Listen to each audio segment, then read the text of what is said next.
Okay,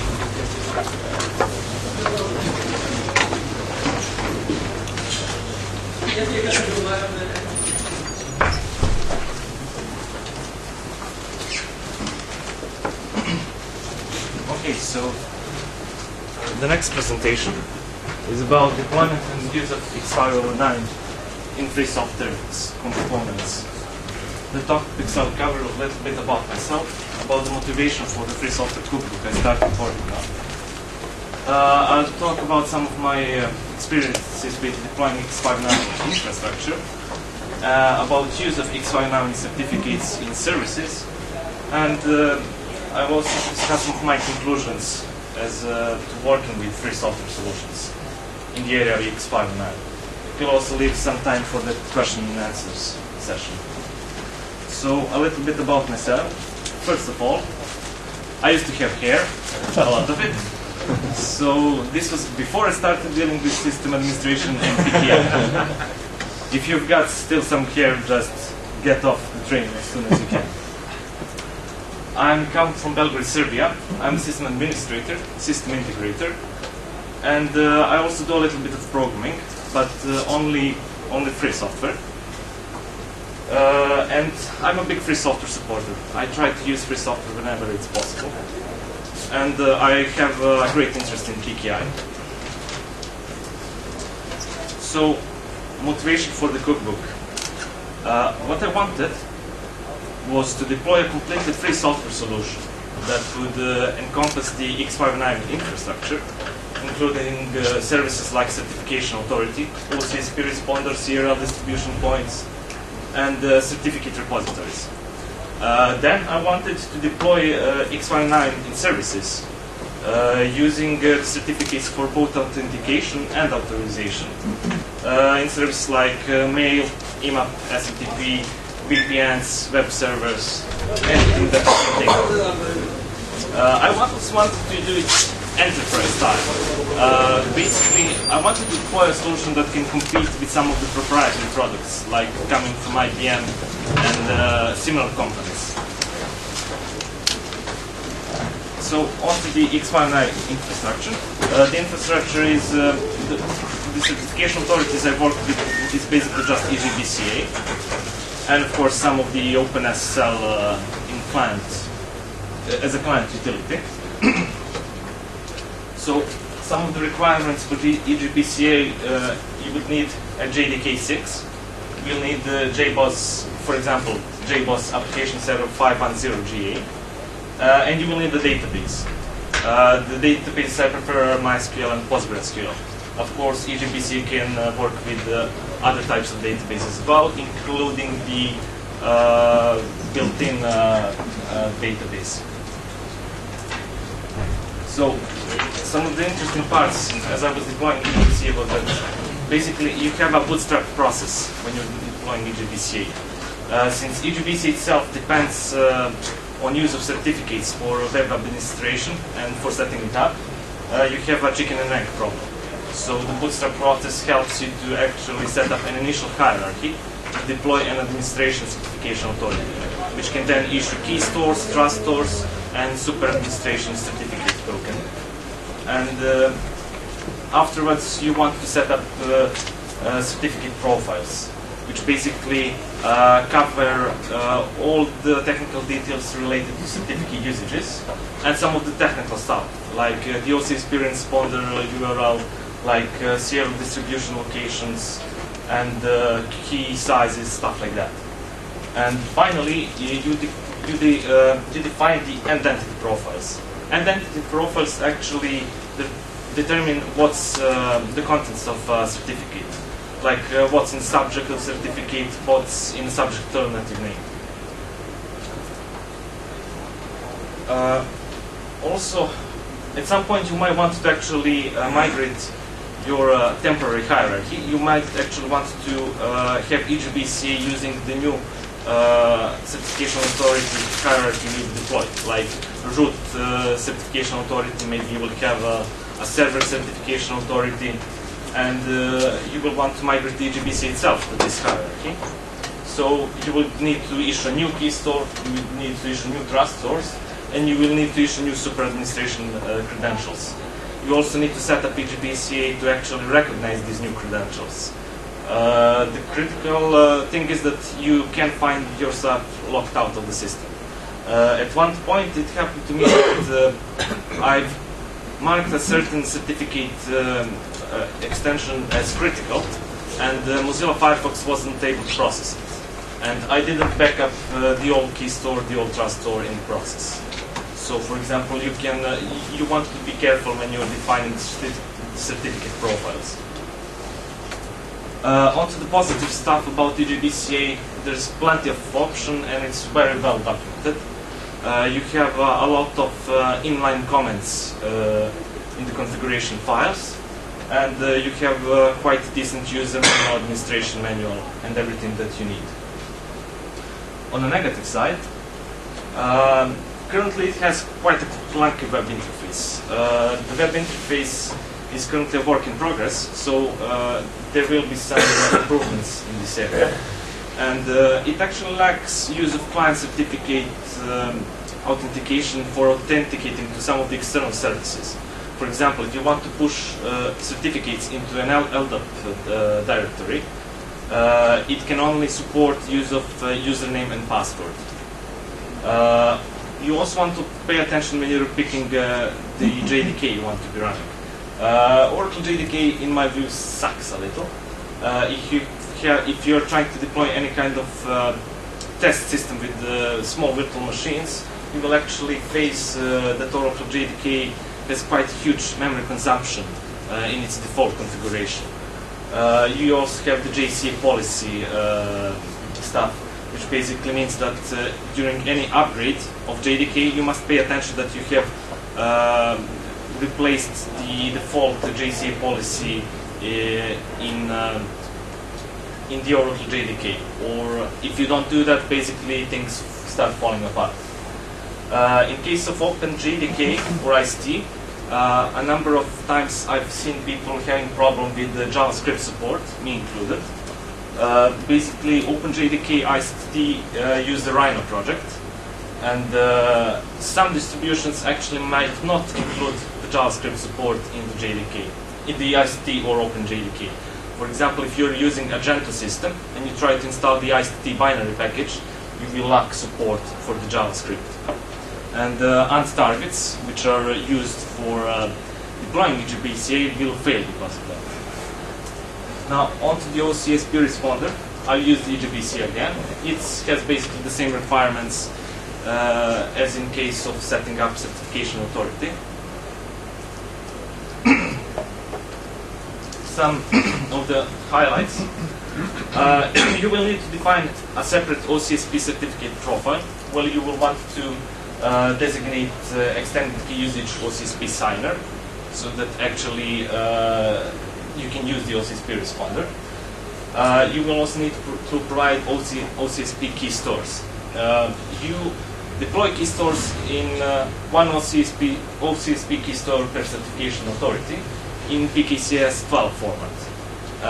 And the important thing that you must remember is that passwords across those PKCS 12 files must all match, because you can only provide a single password when you're deploying OCSP.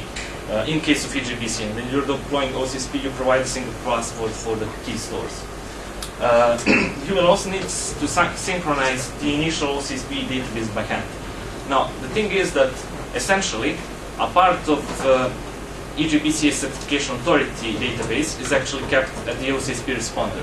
So any information about certificates and their validity is actually kept in the unchanged form on the OCSP responder database.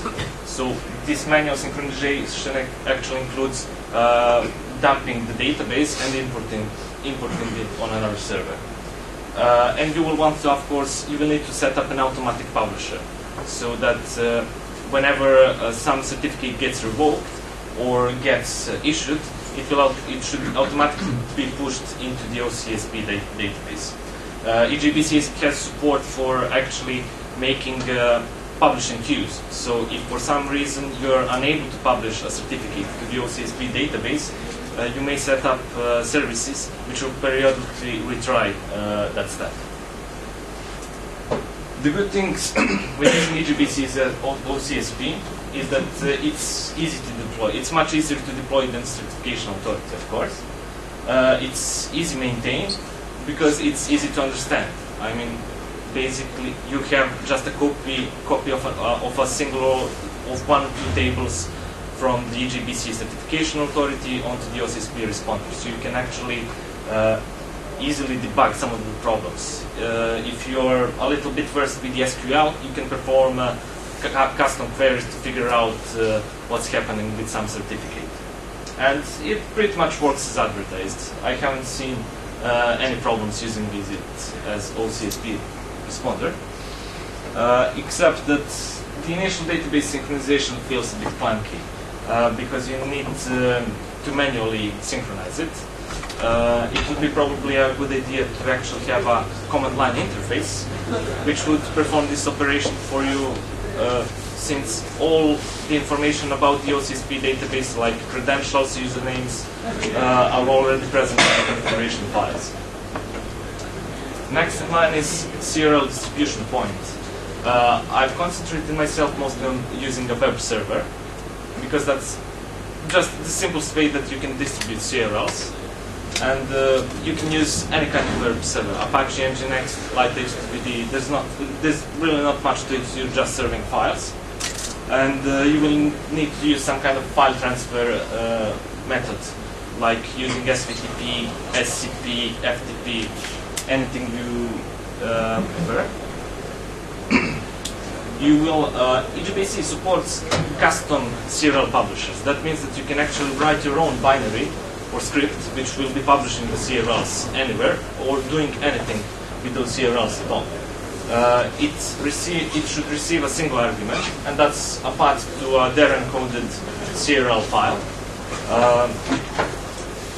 The good thing is, once you deploy this script, you need to set up a custom CRL publisher, and you will need to assign this CRL publisher to a number of different certification authorities. Of course, you can have multiple publishers which are pushing CRLs to different servers depending on which certification authority you are processing. The positive thing is that this kind of scheme is very, very flexible because you can use, for example, processing of CRL contents. So if you define some kind of hierarchy between the issuer of a CRL and the location that the CRL can be found, you can actually automate this. If you have like crl.example.com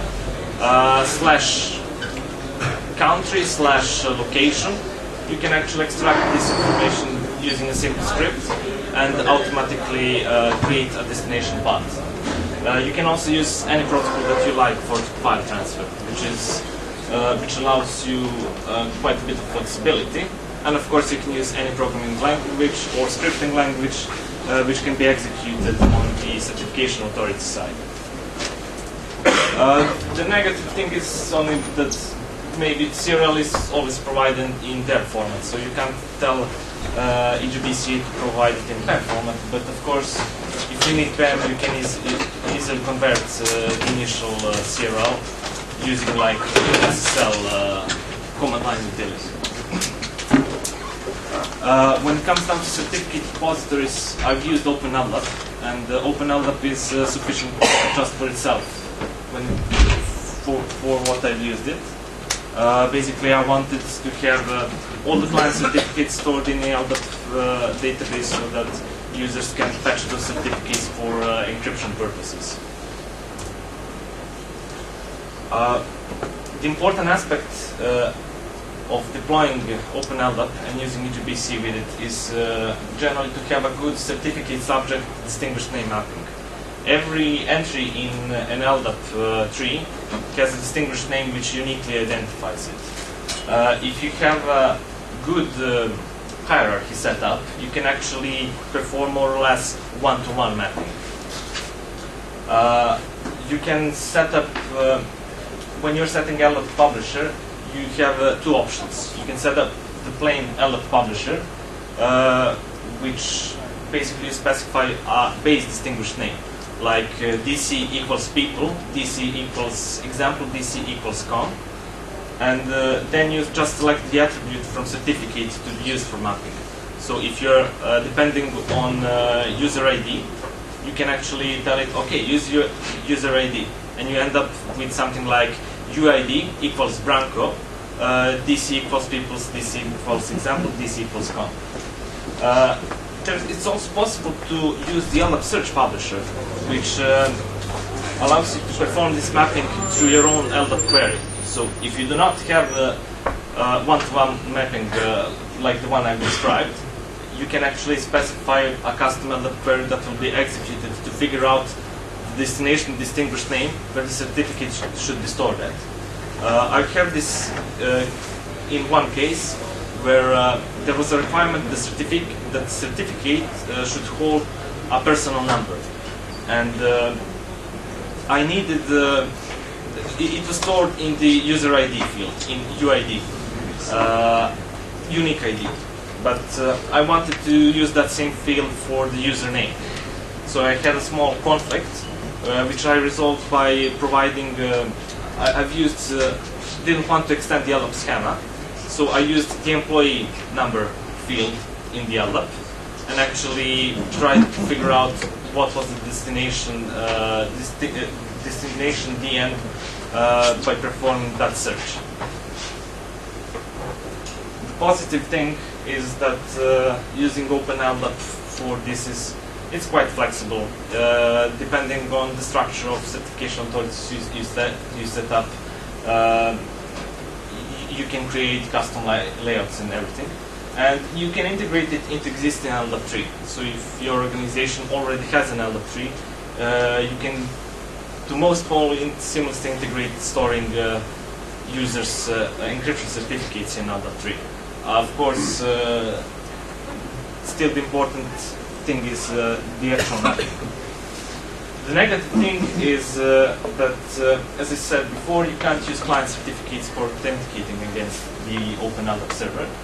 And currently there's a small republishing bug that's present. If you're attempting to publish certificates that have already been stored in the LDAP directory, you will, in LDAP, you must, between a single distinguished name, you must have a unique key value combination. That pair must be completely unique, and eGPC is currently not processing that step. But the good thing is that there is a patch pending. I've actually written that patch. I'm not a Java developer, but I've managed to put something together. And the good thing is also there are actually two more alternative solutions to the patch I created to this bug. Now, moving on to the smart cards. Well, for smart cards, if you want to use it for any kind of signing operation, for system authentication, for signing emails, encrypting emails, you will need smart card reader. You will need PCSC Lite to communicate with smart card reader and the smart card itself. You will need, for example, CCID. But that's driver for CCID compliant readers, and in most cases you actually want to target a fully compliant CCID smart card reader. There are some cases like OmniKey or Current here, which are kind of semi-CCID compliant. As long as you don't use the extended APDU commands, it all works okay. So the moment you start using extended APDU commands, it starts to fail, which happens usually if you use a bit larger keys for when generating larger keys on the smart card. And the important thing to okay, you will need also a PKCS11 provider. That's what I've used.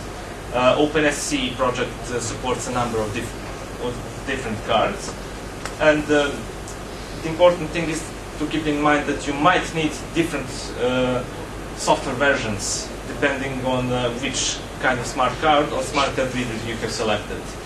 So it can be a bit troubling. Now, well, some highlights when it comes down to using smart cards, usually you first erase the card, then you initialize the PKCS 15 structures on it. Then you might, at your option, create additional user PIN codes. Like you can have different user PIN protecting the signing certificate and encryption certificate. Afterwards, you want to generate keys on the smart card, use that key to generate a certificate signing request, use the certificate signing request to obtain a certificate from a certification authority, and then you store this client certificate on the smart card. The good thing about smart cards, I will mention some of the cards I've worked with. So Aventra MyEID, it has a feature which is called Security Officer. When you are initializing Aventra MyEID, you can specify Security Officer PIN code. Security Officer, it's kind of user management. So like you have Security Officer, you have user, in case of smart cards. Security Officer is an entity which is allowed to do anything to the card. So once the card has been created, the initials and everything, only the security officer is allowed to erase the card or perform some of the other operations, while the user is still, of course, entitled to regular use of smart cards. It also has support for finalization, which requires the security officer support. Finalization is a process basically when you tell the smart card to lock itself down, so that only security officer can perform some of the more sensitive operations. And the good thing about Aventra MyEID is that it supports multiple user pins or slots. So that's one of the cases where you can actually define different PIN codes for encryption and signing certificates. There's also facial PKI and ePass 2003. The nice thing is that there are free kits available from GUZ-EU. So if you're actually intend to develop and somehow support use of PKCS 11 and use of smart cards and free software, you can get a free token from GUZ.EU. And there's a lot of tools for working with smart cards, primarily coming from the OpenSC project, both for manipulating the PKCS 15 structures or working with PKCS 11 libraries. And of course, there's a continued effort to support more and more cards. The negative thing is that in case of Fusion PKI and ePass 2003, it doesn't have security officer support, and it doesn't support finalization. Finalization depends on the security officer support, and both of these items are actually work in progress. Another flaw is that it doesn't. It's not maybe a fault, but it supports just a single user PIN code. One of the flaws is also that you might need to recompile OpenSC PKCS 11 provider and the library itself in case of newer cards, which can be a little bit distribution friendly because you will need to be mixing different versions from, in my case, I had to backport some of the packages from the Debian testing onto Debian Squeeze. A nice idea would be probably to have some kind of modular runtime support, where you would simply provide a module for a certain card, which the OpenSC PKCS 11 provider will simply load it to the runtime depending on its needs. There's also a big lack of user-friendly documentation. It is very hard to get starting working with smart cards, both in case of development and integration. So that's another issue I've ran into. Now, moving on to the use of x509 in services, I will first talk a little bit about the system authentication using the PAM PKCS 11 model. You'll need, of course, a smart card reader, smart card, PCSC Lite for communicating with both of those, and a PKCS 11 provider. I use the OpenSC. And, of course, what you need to define is first the trust anchor. You can provide it in one of two ways. You can either provide a single file in PEM format, base64 encoded, or you can provide an OpenSSL style cache to directory. In case of CRL, you also can provide a single PEM file, or you can use the OpenSSL style cache to directory. Then you need to define the verification checks that the PAM PKCS11 should perform. PAM PKCS11 supports a number of different verification steps, like it can, of course, validate the chain of trust. It can validate the signature, so it can actually request from the user to enter PIN code and to sign something with the smart card to verify that the presented certificate is really in correlation with the private key stored in the smart card.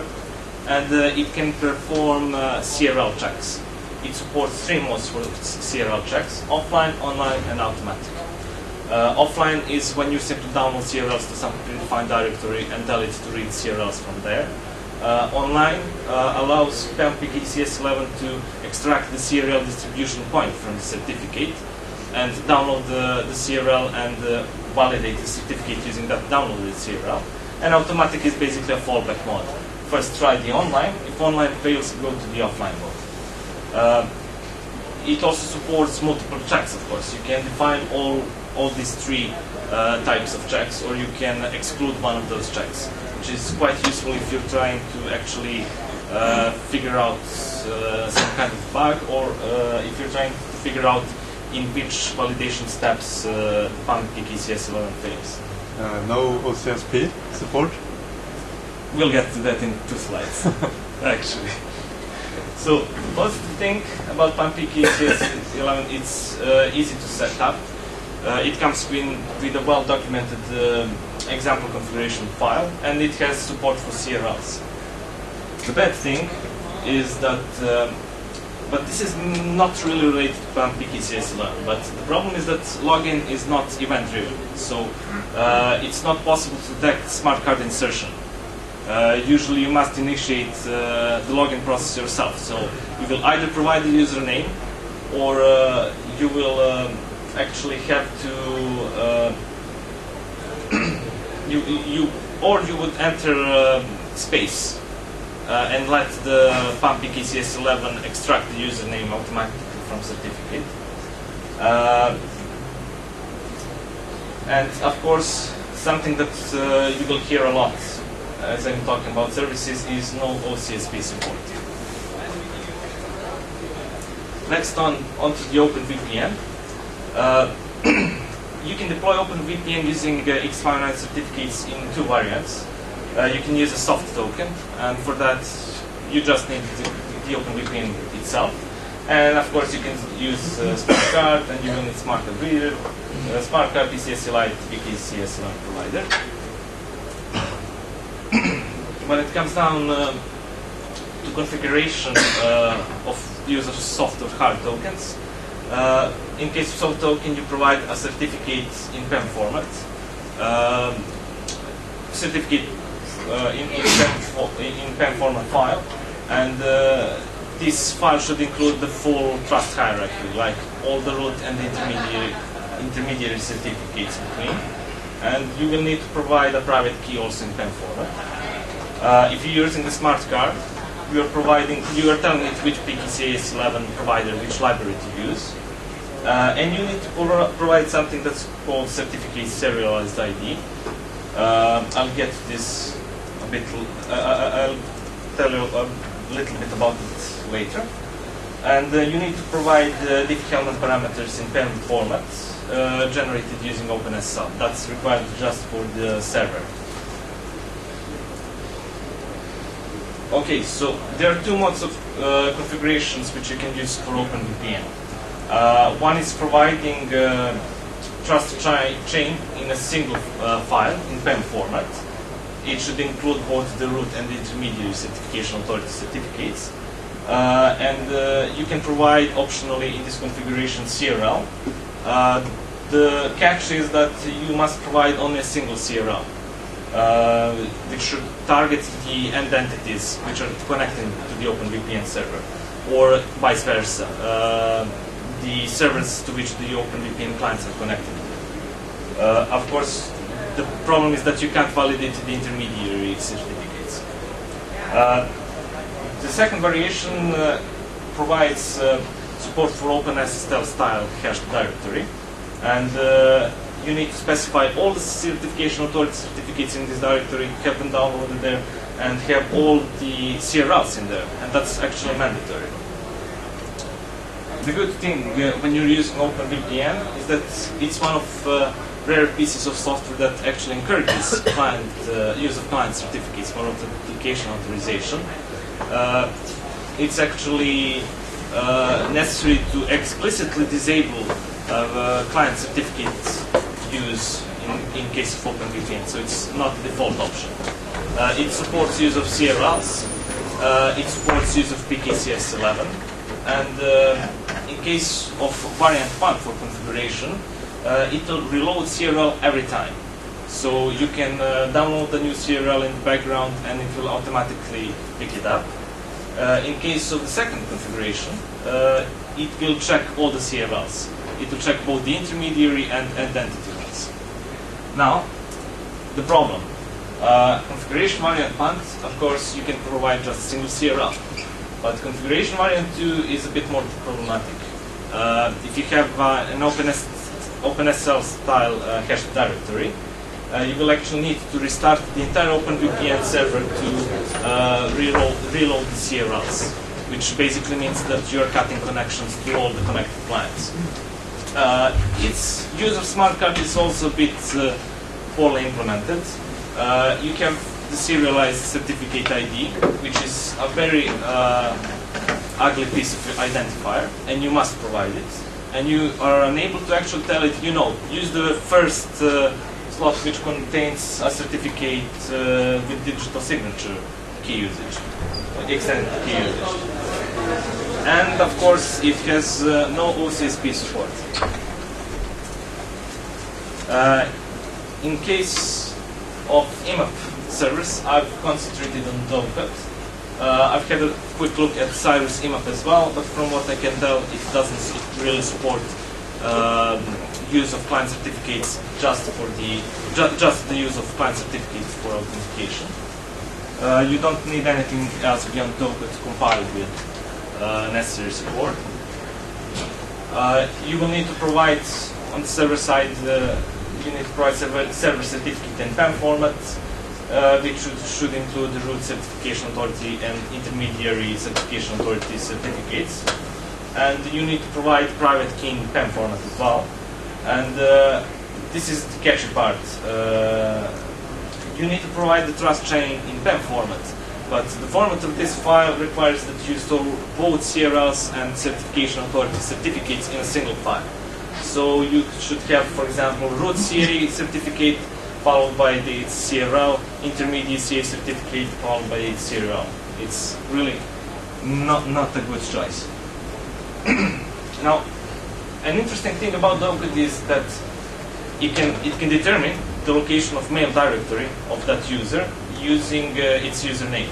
So, for example, let's say that username is username@example.com. You can actually tell it, okay, use this static part, /var/female, then use the domain, then use the username. This is very useful if you want to have multiple domains supported on the same server. And it also eases the deployment by, you can simply have virtual users, which is very nice. Dovecut supports extraction of username from certificates, but it can use any field from the certificate subject. We'll get to this a bit later.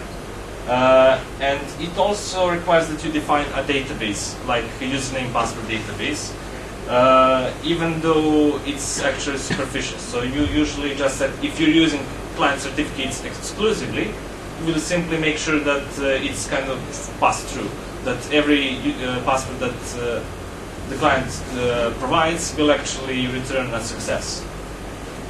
Since we are using all the client certificate verification anyway, and we are extracting the username from the certificate itself.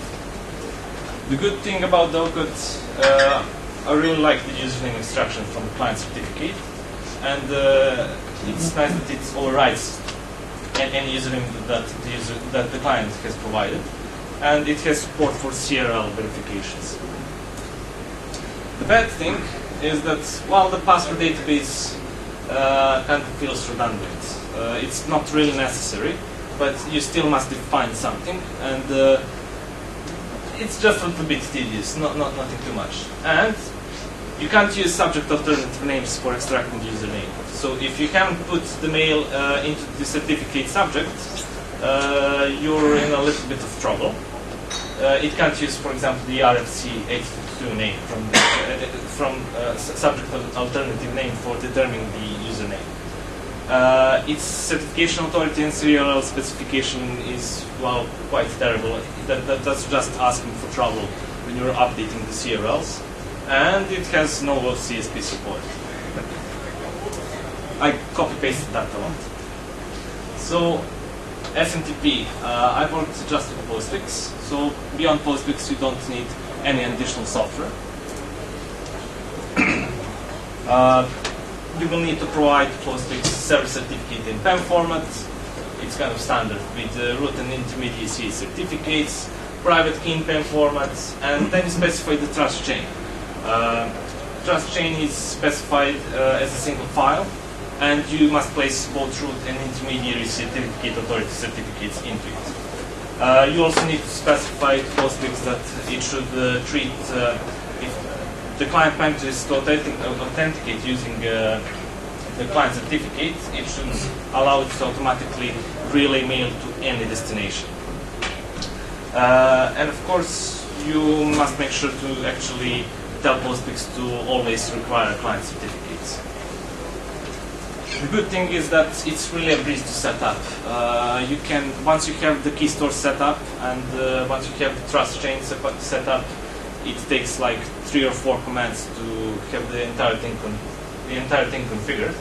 And postfix supports the use of client certificates itself for connecting to other mail transfer agents or even mail delivery agents. So it can actually have its own client certificates and client and private keys which it can use for authenticating such services. The bad thing, and this is the first piece of software that doesn't have it, no CRL support. Now, postfix allows use of fingerprint-based allow-deny lists. It's like you take a fingerprint of your certificate and you add it to a list, and you can specify whether that list is an allow list or a deny list, which is really silly. I mean, you basically have all that information effectively stored in CRL. Okay, you don't have the fingerprints, but theoretically you could set up a script that would manually extract fingerprints from a CA database based on serial number specified in the CRL. And of course, it has no OCSP support. So, to conclude this part of the presentation and some of my findings, what I have experience with. Server certificate support is good. So, if you just want data encryption and verification of servers, you're good to go. It all works well. But client certificate support is not so good. There's a lot of problems, like in case of reloading CRLs, you usually need, in many cases, you need to restart servers and stuff like that. OCSP response support is very rare. When it comes down to server-side software, I don't think I've had an opportunity much to work with anything that supports OCSP. You have some OCSP responder supporting clients like Thunderbird.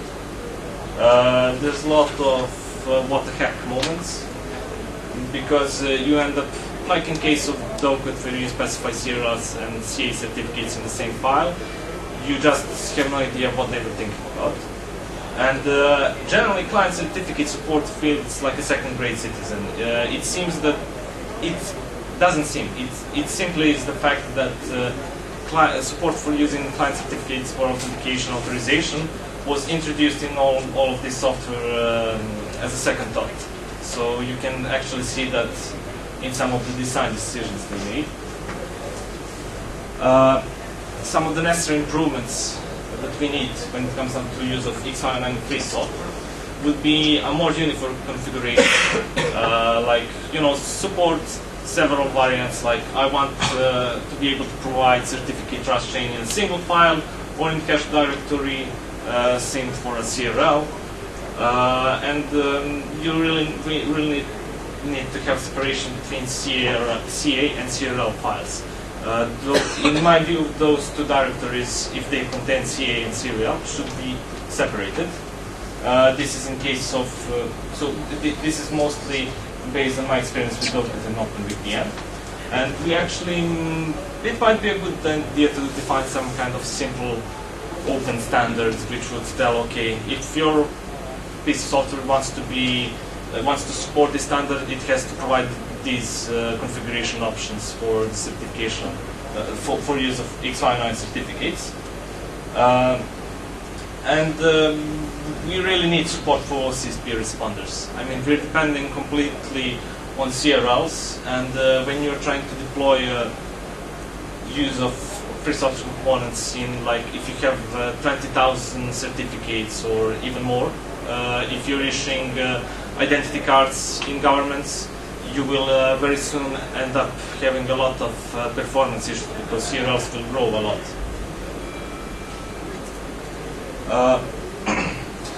We also need, it would be nice to have more configurability when it comes down to validation.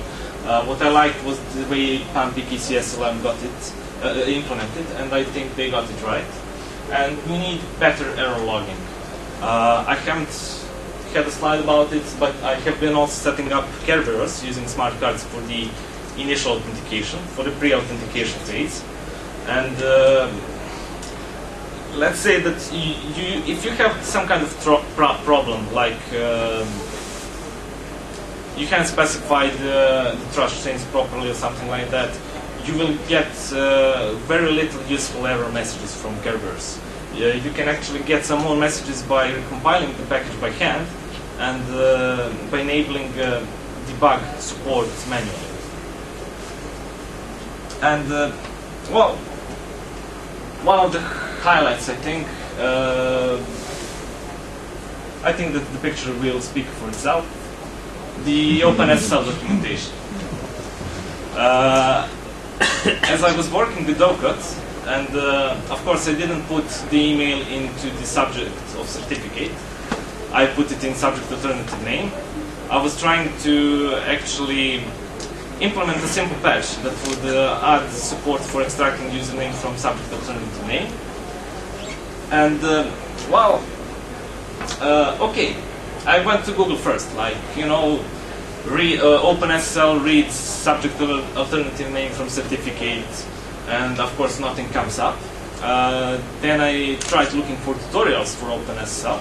I think the newest tutorial is from 2005 or 4 from IBM's website, amongst the first hits on Google. Okay, so then I started digging through the code. First I tried to look what functions Docut is using for extracting the username from certificate subject. I found some of the OpenSSL functions, and they were not documented.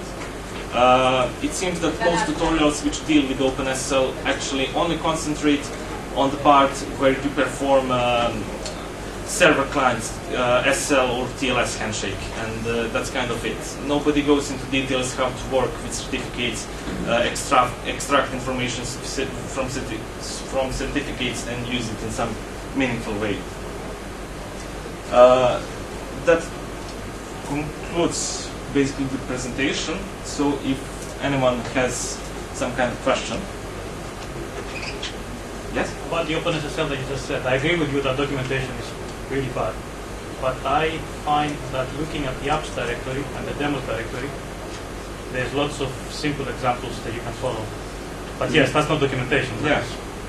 But it's what I tend to do. It's the problem is OpenSSL is. I don't doubt that it is a good crypto library.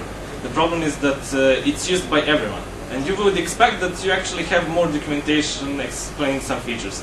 Okay, even the OpenSSL website says like documentation is incomplete or something like that. But I think that if everyone is using it, we really need to know a little bit more about it. Any other questions? Is anyone from OpenSSL here? They don't dare. Maybe we should have a wiki or something. Yeah. I'll put some Well, stuff on Everyone will contribute. it. Yeah, I'll put some stuff on it. Okay, so I actually have a demo session here, but I'll see if I can manage to get it working in the next 5 or 10 minutes. Okay, but any other questions? Sorry. Have you tried Apache support? Sorry? Apache web server? I didn't get to that point yet.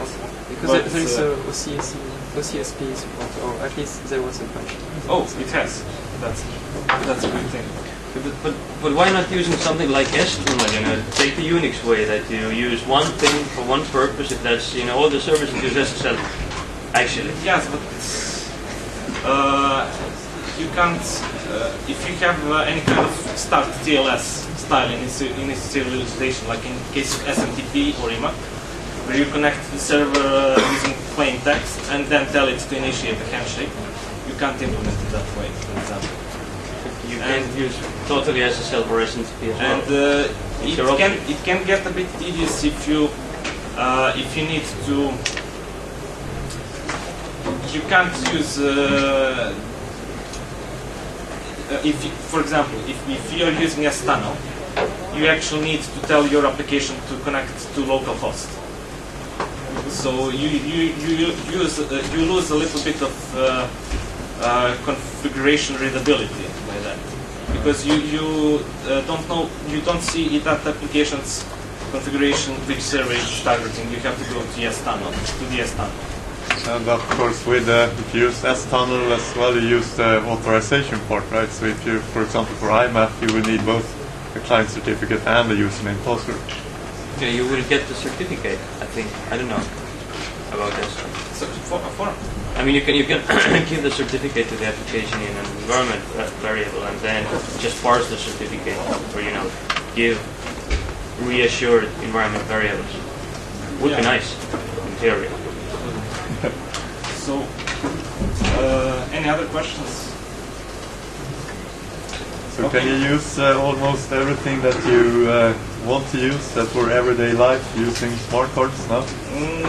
Nah, I wouldn't dare, to be honest.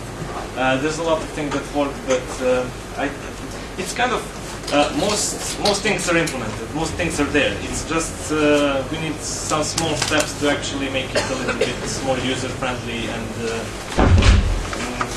to make it more easier to configure for a regular user. Okay, so a little bit of thanks. So thanks to Martin Palek for organizing all this. Jean-Michel Porret, who provided me with a free token, and who will provide actually a number of free ePass 2003 tokens tomorrow. Hughie from CryptCA, who reviewed the presentation, Thomas Gustafsson for providing some smart cards and smart card readers, and of course everyone here included, the free software community, for actually supplying all the modules, all the components that I'm working with. In the end, some links. Some of the clip artwork is from the openclipart.org, and this is my web page where I'm actually documenting all the installations I'm making related to the X509.